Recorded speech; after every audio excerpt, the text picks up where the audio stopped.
La noche del 28 de agosto, un horror indescriptible. Kiev, la capital del vecino occidental de Rusia, se convirtió en un infierno. Misiles y drones rusos desgarraron el cielo, impactando con fuerza letal. ¿Podría ser esta la nueva normalidad? Pregunta a ustedes. ¿Dónde nos están viendo ahora mismo? Escriban su ciudad y país. Más de 20 objetivos fueron atacados en diferentes distritos.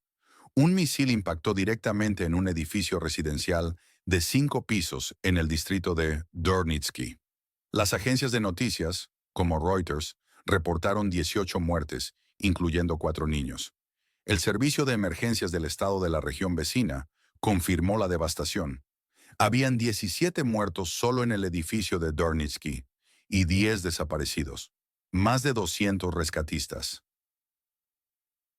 Con casi 60 unidades de equipo, trabajaron sin descanso entre los escombros. ¿Se imaginan la magnitud? Mientras tanto, fuerzas militares del país vecino afirmaron que Rusia lanzó 629 misiles y drones, con 11 de ellos balísticos, 20 de crucero y cientos de drones Shahed. Las autoridades rusas confirmaron los ataques, pero negaron haber apuntado a civiles. Insistieron en que sus objetivos eran infraestructuras militares y aeropuertos. ¿A quién creer entre tanta información contradictoria?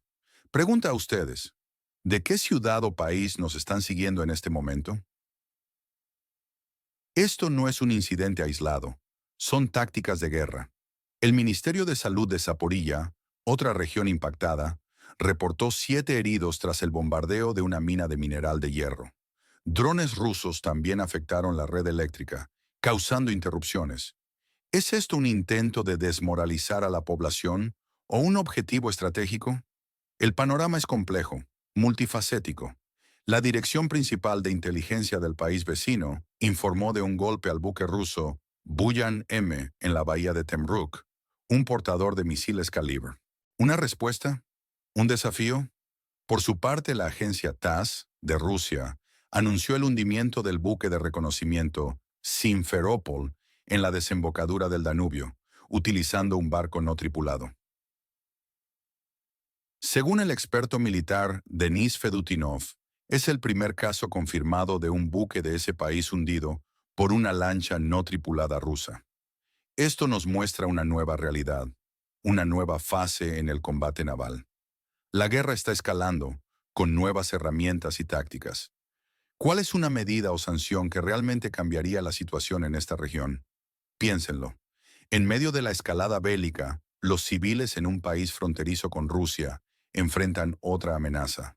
En Polonia, casi 900.000 ciudadanos de la nación vecina podrían perder su protección social, su acceso a la atención médica y, vitalmente, su derecho a trabajar legalmente. ¿Por qué ocurre esto? Debido a un posible veto presidencial a la Ley de Protección de Ciudadanos del país en cuestión. La fecha límite es el 30 de septiembre. Reporteros polacos como Marek Sejrant han alertado sobre esta situación, compartiendo sus preocupaciones en canales de Telegram. ¿Es esto un acto de agotamiento o una movida política interna? La incertidumbre crece. Dmitry Medvedev, vicepresidente del Consejo de Seguridad de Rusia, añadió más tensión. En una entrevista con RT, afirmó que si Austria se uniera a la OTAN, partes de su ejército podrían convertirse en objetivos legítimos para las fuerzas rusas.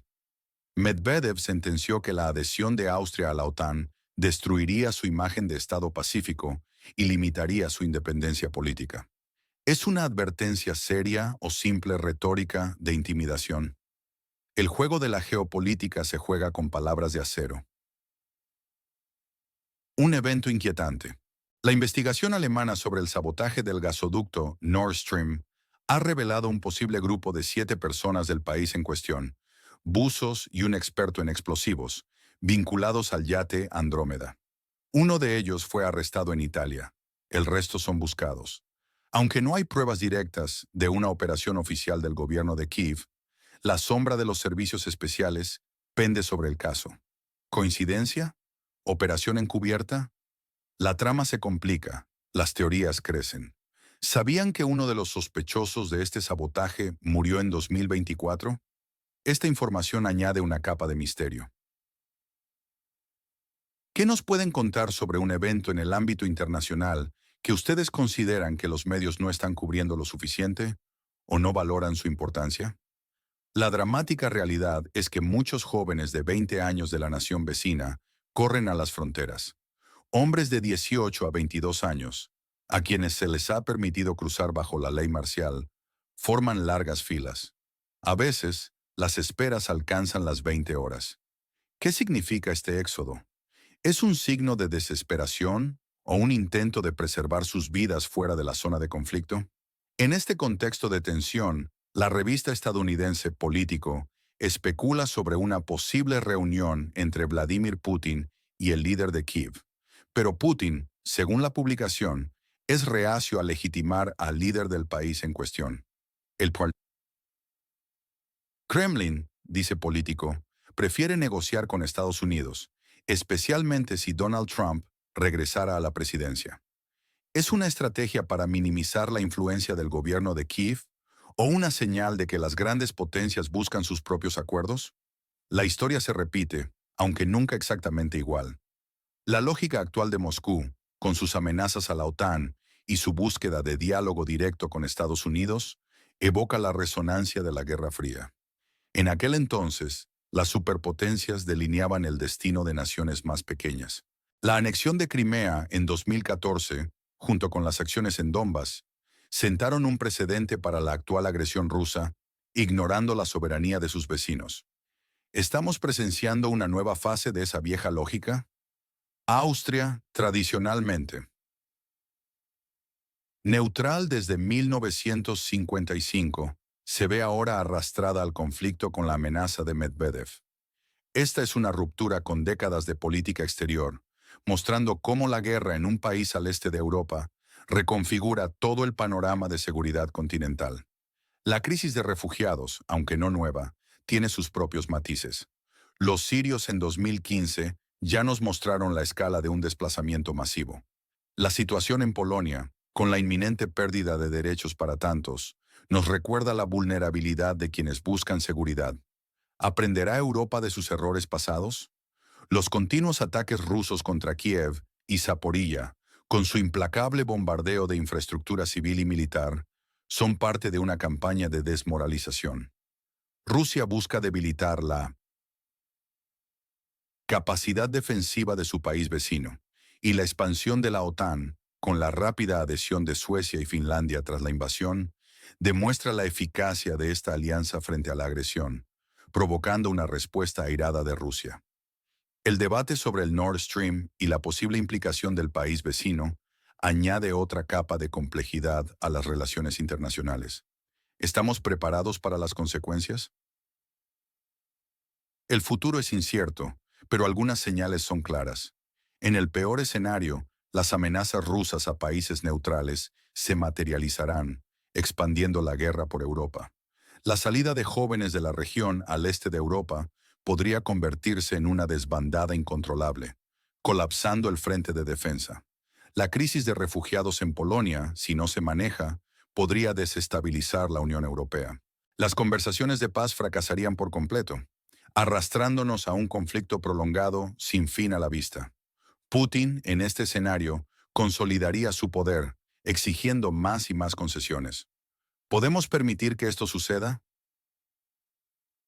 En un escenario más probable, entraremos en un punto muerto de desgaste.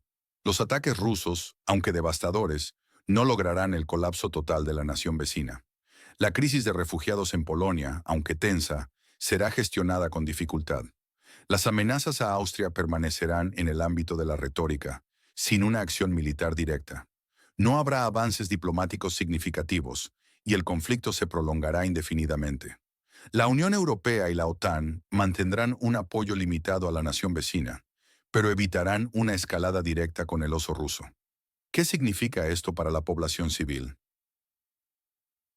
Un tercer escenario, el mejor desde la perspectiva rusa, vería al país vecino obligado a negociar. La presión militar y las dificultades internas, como el éxodo de jóvenes, forzarían al liderazgo de Kiev a sentarse a la mesa bajo los términos de Rusia. Una figura como Donald Trump en Estados Unidos podría impulsar un acuerdo que legitimaría las anécdotas territoriales rusas, anulando los esfuerzos de la nación vecina por recuperar su territorio. La OTAN aceptaría una neutralidad para la nación en cuestión, logrando un alto al fuego. Pero sería un alto costo para Kiev, presentado por Putin como una victoria. Este conflicto desafía el derecho internacional y la soberanía de los estados. Las declaraciones de Putin, negando la legitimidad del líder de la nación vecina y continuando los ataques, son una clara afrenta a los principios fundamentales. Es un punto de inflexión en el orden mundial, donde la ley del más fuerte amenaza con imponerse. Rusia, a pesar de su retórica, parece estar cada vez más aislada en el escenario internacional. Su diplomacia se centra en cambios políticos o en la esperanza de cambios en Estados Unidos, obligándola a recurrir a tácticas más agresivas. ¿Es esto un signo de desesperación o quizá de una estrategia a largo plazo? En este complejo tablero de ajedrez geopolítico, ¿quién gana y quién pierde? Rusia, el Kremlin, gana deslegitimando al líder del país en cuestión, demostrando su poderío militar y tecnológico, expandiendo su influencia. Su estrategia de esperar a Trump podría darle una ventaja para moldear el futuro de la seguridad europea. La crisis de refugiados en Polonia podría ser usada como prueba de la incapacidad de Occidente para manejar la situación. Pero los mayores perdedores son los civiles de la nación vecina, especialmente la juventud. Pierden vidas, hogares y sufren desplazamientos masivos. La amenaza de perder su estatus legal en Polonia los deja vulnerables. La guerra prolongada y la incertidumbre los mantienen en una situación precaria. Polonia, a corto plazo, podría percibir una ganancia política interna al reducir la carga de los refugiados. Esto, sin embargo, se daría a expensas de su reputación internacional y podría menoscabar la unidad y solidaridad europea. El riesgo de una crisis social interna, con miles de refugiados en un limbo legal y sin acceso a servicios esenciales, es significativo. Además, la presión sobre los sistemas de salud y educación polacos aumentaría considerablemente, creando tensiones adicionales. Las reacciones de la opinión pública polaca, que ya ha mostrado signos de fatiga y a veces resentimiento por la afluencia de refugiados, podrían agudizar la polarización política. Esto podría ser explotado por movimientos populistas y xenófobos, lo que a su vez afectaría la estabilidad democrática del país. Europa, la Unión Europea, pierde con divisiones sobre la gestión de refugiados y las amenazas rusas a su estabilidad. Se enfrenta a una prolongación costosa del conflicto y a una creciente presión migratoria. La credibilidad de la Unión Europea y sus instituciones se ve desafiada. La fragmentación interna sobre cómo abordar la situación de los refugiados podría dañar la cohesión del bloque, exponiendo sus debilidades en momentos críticos. Los Estados miembros podrían priorizar sus intereses nacionales sobre la acción conjunta, debilitando la respuesta de la Unión Europea ante amenazas externas. La prolongación del conflicto en el este no solo implica un drenaje económico significativo en términos de ayuda y reconstrucción, sino también una constante amenaza a la seguridad energética y una fuente de inestabilidad en las fronteras orientales de la UE. La confianza en la UE como un actor global fuerte y unido podría verse seriamente mermada si no logra presentar un frente común. Pregunta a ustedes, ¿dónde trazan la línea roja entre el agresor y la víctima en este conflicto? Una sola frase. Quienes defienden al agresor afirman que es una operación militar especial con objetivos legítimos, negando atacar civiles. Quienes apoyan a la nación que sufre denuncian la brutalidad de los ataques rusos, mostrando el sufrimiento de su gente. Por otro lado, la crisis en Polonia con los refugiados podría ser un intento de reducir la carga social y económica sobre Polonia. Podría ser una señal de un cambio en la política migratoria y el nacionalismo creciente, orquestado por un nuevo líder. La identificación de un grupo del país en cuestión en el sabotaje del Nord Stream, con fuertes vínculos a sus servicios especiales, sugiere una operación secreta. La versión sobre su involucración deja un misterio sobre la verdadera autoría, a falta de pruebas directas. El éxodo masivo de jóvenes sugiere un colapso inminente de la resistencia militar, una desesperada huida. La juventud está desertando. Los cinismo de Putin, rehusándose a reunirse con el líder del país en cuestión y esperando a Trump, fomenta la percepción de que Putin tiene una estrategia cínica y a largo plazo. La diplomacia actual es una farsa. Este tono es grave, alarmante y directo, con un matiz de fatalidad. Nos centramos en la magnitud de la devastación y las amenazas inminentes. La atmósfera es de tensión y precariedad. La indignación por las muertes de niños, la alarma por la expansión del conflicto, la compasión por los refugiados, la frustración por la actitud cínica de los líderes. No más silencio. ¿Hasta cuándo la indiferencia? La verdad que no quieren que sepas. ¿Quién será el próximo? Imágenes de edificios destruidos, colas de personas huyendo, unidades de rescate trabajando sin tregua, la imagen del Simferópol hundiéndose, el miedo, la polarización. La legitimidad del líder del país en cuestión es negada por una de las partes, mientras sus éxitos militares y la desesperación de los jóvenes son expuestos. 18 muertos, 4 niños, una cifra que debe resonar. 629 misiles y drones. La brutalidad del ataque. 900.000 en el limbo. La crisis humanitaria en Polonia. 20 horas de espera para huir. La imagen desesperada. Un detalle adicional crucial es el impacto psicológico a largo plazo de esta guerra, tanto en los combatientes como en la población civil. Los traumas de los bombardeos constantes, la pérdida de seres queridos y la incertidumbre sobre el futuro están generando una crisis de salud mental que apenas comienza a manifestarse. Los niños, en particular, son extremadamente vulnerables, con efectos que podrían afectar a varias generaciones. El acceso a servicios de apoyo psicológico es limitado en las zonas de conflicto, lo que agrava la situación. La resiliencia de la población se pone a prueba día tras día, y el coste humano de esta guerra va mucho más allá de las cifras de muertos y heridos físicos. Las cicatrices invisibles podrían tardar décadas en sanar, si es que alguna vez lo hacen por completo.